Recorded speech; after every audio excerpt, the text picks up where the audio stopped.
High friends, welcome back to our channel. இன்றைக்கி என்ன பார்க்க போகிறோம் அப்படின்னா மார்னிங் ரொட்டீன் தான். அப்புறம் ஒரு லஞ்ச் பாக்ஸ் ரெசிப்பியும். எந்திரிக்கும் போது டைம் வந்துட்டு 5:30. ஒரு 10 மினிட்ஸ் வந்துட்டு நான் எப்போவுமே ஃபாஸ்ட்டாக வச்சுருப்பேன். ஸ்கூல் கிளம்ப பசங்களுக்கு டைம் கரெக்டாக இருக்கும்னு சொல்லிட்டு மார்னிங் எந்திரிச்சதுமே ஃபஸ்ட்டு வந்துட்டு நைட்டே காஞ்ச திராட்சை, கருப்பு திராட்சை ஊற வச்சுருந்தேன். அதை வடிகட்டிட்டு ஹஸ்பண்ட்க்கு ஒரு கிளாஸ், எனக்கு ஒரு கிளாஸ் ஊற்றி நல்லா அதை மேஷ் பண்ணி குடித்தாச்சு. இப்போது ரீசெண்டாக தான் இதை ஃபாலோ பண்ணுறேன். ப்ளட் லெவல் ரொம்ப கம்மியாக இருக்குது அப்படின்னு சொன்னதுனால. ஆனாலும் கூட குடிக்கும்போது ரொம்ப கஷ்டமாக தான் இருக்குது. உடம்புக்காக நம்ம கேர் பண்ணிக்கணுமே அப்படின்னு குடிக்க வேண்டியதாக இருக்குது. நைட்டே கீரை வாங்கிட்டு வந்து வச்சுருந்தேன். ஸோ மார்னிங்கே வந்துட்டு ஃபஸ்ட்டு அதை பிச்சு வச்சுட்டேன். தனியாக சட்டியில் வந்துட்டு பூண்டு உரித்து வச்சுட்டேன். கீரை, பூண்டு, தக்காளி, பச்சை மிளகாய் எல்லாம் சேர்த்து அரை கிளாஸ் மட்டும் தண்ணி ஊற்றணும். முழுகிற அளவுக்கு ஊற்றணும் அப்படின்னா ரொம்ப நேரம் ஆகும். நம்ம அரை கிளாஸ் ஊற்றணும் அப்படின்னா கீரை வந்துட்டு அந்த ஹீட்டில் சுருங்கிடும். அப்போ கரெக்டாக வந்துடும்.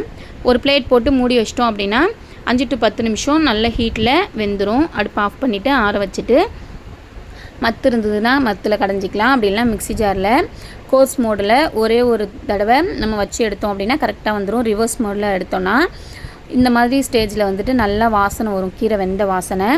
அப்போ லைட்டாக அடி பிடிக்காமல் இருக்கிறதுக்கு ஒரு கிளறி விட்டுட்டு பார்க்கவே நல்லா க்ரீனாக தெரியுதில்ல, ஃப்ரெஷ்ஷாக இருக்குது. பசங்களுக்கு லஞ்ச் பாக்ஸுக்கு வீக்லி 12 வந்துட்டு முருங்கைக்கீரையும் முளைக்கீரை அப்படி இல்லைனா மணத்தக்காளி கீரை வச்சு கொடுத்து விட்டுருவேன். ஸ்கூலில் வந்துட்டு மிஸ்ஸுக்கு பயந்துட்டு சாப்பிட்ருவாங்க.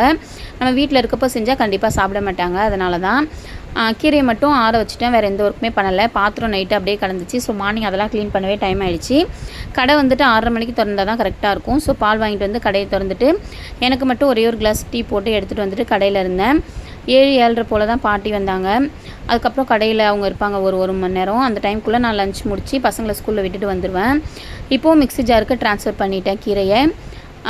இப்போ வந்துட்டு மிக்சிலேயே தான் நான் அரைச்சிக்கிட்டேன். மத்து வந்துட்டு எங்கே இருக்குன்னு தெரியல. ஸோ மார்னிங் அவசரத்தில் மிக்சியில் வந்துட்டு கொஞ்சோண்டு கல் உப்பு சேர்த்து அரைச்சி சட்டியில் எண்ணெய் ஊற்றி கடுகு, காஞ்ச மிளகாய், ஒரு 2 ஜீரகம் லைட்டாக வாசனைக்கு லைட்டாக க்ரஷ் பண்ணி போட்டோன்னா நல்லா வாசனையாக இருக்கும்.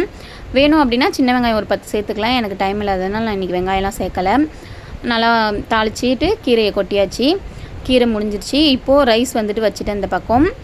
கூடவே வந்துட்டு ஒரு பொட்டேட்டோ ஃப்ரை, கீரை சாதம் கொடுத்துட்டு பிடிச்ச மாதிரி நல்லா கிறிஸ்பியாக பொட்டேட்டோ ஃப்ரை செஞ்சு கொடுத்தோம் அப்படின்னா பசங்க சாப்பிட்ருவாங்க. எப்போது கீரை வச்சாலும் கூடவே அவங்களுக்கு பிடிச்ச மாதிரி பொட்டேட்டோ வச்சுருவேன். ஒன்று பிடிச்ச ஐட்டம், ஒன்று பிடிக்காத ஐட்டம் வச்சா கொஞ்சம் அட்ஜஸ்ட் பண்ணியாக சாப்பிட்ருவாங்கன்னு பொட்டேட்டோ வந்துட்டு கட் பண்ணி தண்ணியில் போட்டுட்டேன். எப்போ பொட்டேட்டோ செஞ்சாலும் ஒரு 10 நிமிஷம் ஊற வச்சுட்டு அதுக்கப்புறம் தான் செய்வேன்.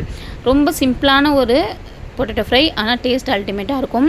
பொட்டேட்டோ, உப்பு, காரப்பொடி, மிளகாத்தூள், கொஞ்சோண்டு ஆயில் நல்லா போட்டு மிக்ஸ் பண்ணிவிட்டு தோசைக்கல்ல சூடு பண்ணிவிட்டேன். கொஞ்சமாக எண்ணெய் சேர்த்துட்டு இப்போ பொட்டேட்டோ எல்லாத்தையும் அதில் ட்ரான்ஸ்ஃபர் பண்ணி ஒரு 10 நிமிஷம் போல் திருப்பி போட்டு எடுத்துகிட்டே இருந்தோம் அப்படின்னா பொட்டேட்டோ கிறிஸ்பியாக வந்துடும். அதை அந்த பக்கம் வச்சுட்டு இந்த பக்கம் கீரையும் சாதமும் மிக்ஸ் பண்ண ஸ்டார்ட் பண்ணிட்டேன். சாதத்தை ஆற வச்சுட்டு நல்லா மிக்ஸ் பண்ணோம் அப்படின்னா மதியத்துக்கு கரெக்டாக இருக்கும். சூடாக கொடுத்தோன்னா அது ஒரு மாதிரி ஸ்மெல் வந்துடும் மூடி வச்சோன்னே.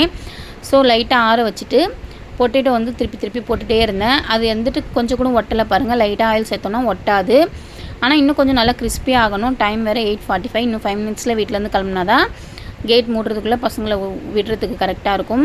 மேனேஜ் பண்ணிக்கலாம் அப்படின்னு சொல்லிவிட்டு கொஞ்சம் நல்லா அந்த பச்சை வாசனை போகிற வரைக்கும் நல்லா வறுத்து எடுத்துட்டேன். இன்னும் கொஞ்சம் கூட கிறிஸ்பியாக இருந்தால் நல்லாயிருக்கும். ஆனால் டைம் இல்லாததுனால பச்சை வாசனை மட்டும் போய் வெந்ததுமே தம்பிக்கு மட்டும் எடுத்து வச்சிட்டேன். தோசை தவாலே மீதியை வச்சுட்டு மூடி போட்டோம் அப்படின்னா அந்த ஹீட்லேயே அது கிறிஸ்பினஸ் வந்துடும் ஸ்கூல் போயிட்டு வரதுக்குள்ளே. தம்பிக்கும் பாப்பாவுக்கும் தான். இன்றைக்கி சாட்டர்டே அப்படின்றதுனால பாப்பாவுக்கு லீவு, தம்பிக்கு மட்டும்தான் ஸ்கூலு. இவ்வளோ தான் என்னுடைய மார்னிங் ரொட்டீன் ஃப்ரெண்ட்ஸ். இதுக்கப்புறம் கடையில் தான் இருப்பேன்.